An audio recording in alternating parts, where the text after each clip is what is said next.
ما تيجي تفصلوا مواتير دماغكم شوية وتسمعوا حدوتة. المرة دي حدوتة ست الحسن والجمال. تعالوا اسمعوها.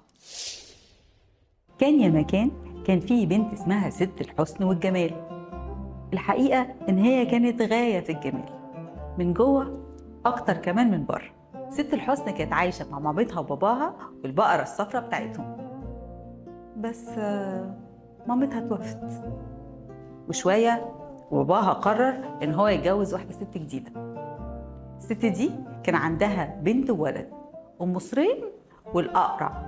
مرات أبوها دي من أول يوم شافتها فيه وهي مش طايقاها.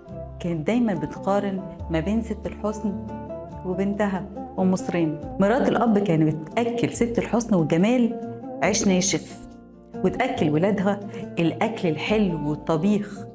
ست الحسن والجمال كانت دايما بتروح عند بقرتها الصفرا وتشتكي لها.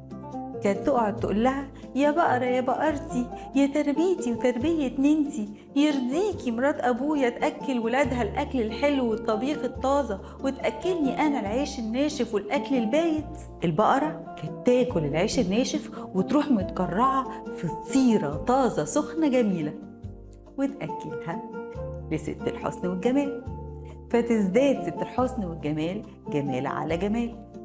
مرات الاب بقى كانت هتتجنن. هو ايه الحكايه دي؟ هي ليه كل شويه بتحلو وانا باكلها عيش ناشف؟ دي المفروض تتمقت. شكت، فقالت هبعت معاها مصرين تعرف ايه اللي بيحصل.